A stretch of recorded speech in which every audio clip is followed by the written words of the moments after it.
কি রে আমার প্যান্ট নিয়ে কি করছিস তুই? আরে তোমার কাছে আমি সকালবেলা পয়সা চেয়েছিলাম তো তুমি তো আমাকে দাওনি। আমি তো এখন ঘুরতে যাবো। কে যাবি?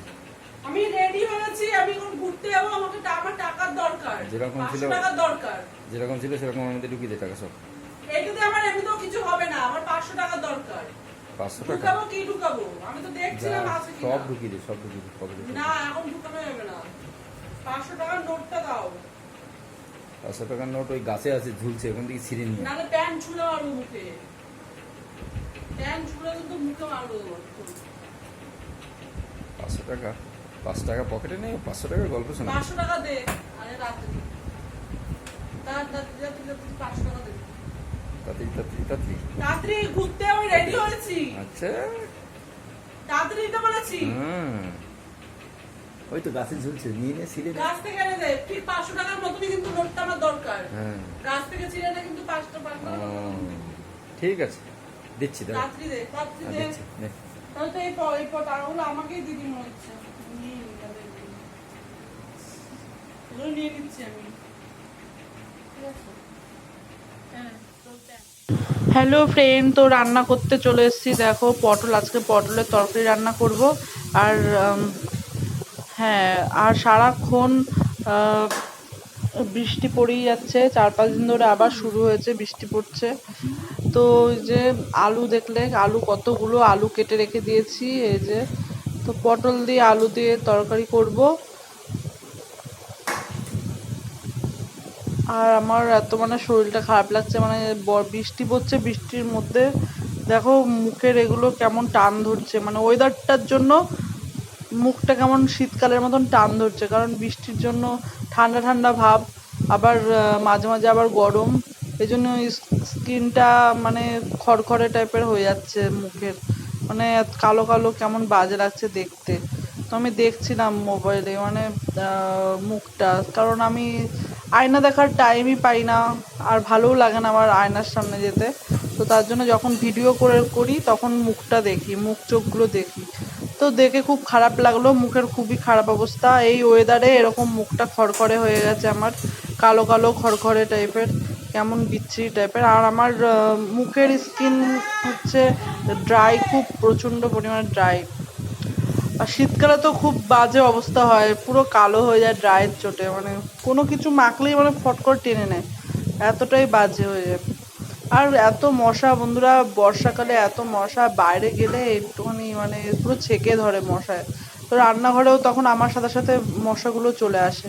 আর এই দেখো সকালবেলা কিছু খাইনি, শুধু চা খেয়েছিলাম। তো খিদে পাচ্ছে, তো ভাবলাম যে একটুখানি আলু ভাজা আছে, তো আলু ভাজার সাথে একটুখানি মুড়ি খেয়ে নিই। মুড়িটা ভাল লাগে, আলু ভাজা দিয়ে মুড়ি দেখবে সব কিছু দিয়েই খেতে ভালো লাগবে। আলু ভাজা, তারপরে অনেক কিছু তরকারি, তো আমরা মাঝে মাঝে তরকারি খাই, আর তরকারি তরকারি আর মুড়ি সকালবেলা খাওয়া হয়। তো আজকে ভাত করেছিলাম, তো বাচ্চারা ভাত খেয়েছে আর হাজব্যান্ডও ভাত খেয়েছে, আমি শুধু চা খেয়েছি, তো তার জন্য খাওয়া হয়নি। তো এখন ভাবছিলাম যে খাবো না, তো রোজই ভাবি যে চা ছাড়া আর কিছু খাবো না, কিন্তু খিদে এমন পেয়ে যায়, কাজ করতে এনার্জি লাগে না। ওর জন্য মুড়িটা নিলাম আলু ভাজা দিয়ে। তো আলু ভাজা দিয়ে একটুখানি মুড়ি মাখিয়েছি, কাঁচা লঙ্কা ছিল, ঝাল ঝাল করে খেয়ে নিয়েছি। তারপরে পরে একটু অন্য ছাতু খেতে ইচ্ছা করছে, তারপরে একটু মানে আমার কিছু খেলে না লাস্টে একটু মিষ্টি মিষ্টি ভাব খেতে লাগে, তো ঘরে কিছুই নেই, তো ভাবলাম যে ছাতুতে একটু চিনি দিয়ে খাওয়া যাক, ভালো লাগবে খেতে। তো এরকম আমার মেয়ের সাথে আমি কথা বলছিলাম, তার জন্য কি একটা যেন আনতে বলছিল, তো ও খুঁজেই পাচ্ছিল না।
মাম্মা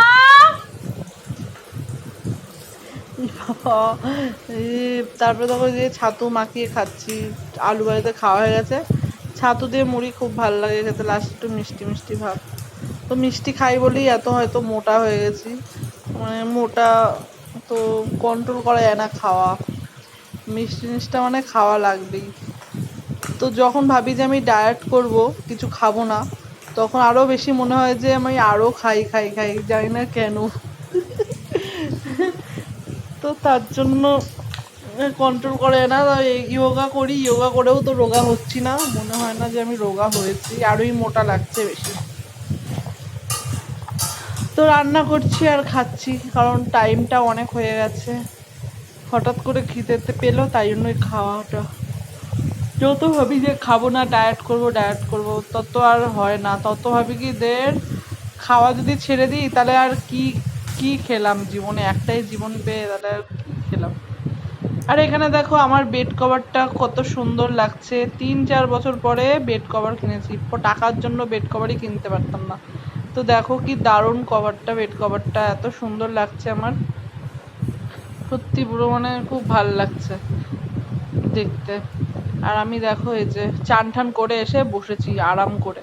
তো চলো ফ্রেন্ড, ভিডিওটা এখানেই শেষ করছি, কারণ অনেকটাই বড় হয়ে আছে, না 6 মিনিট।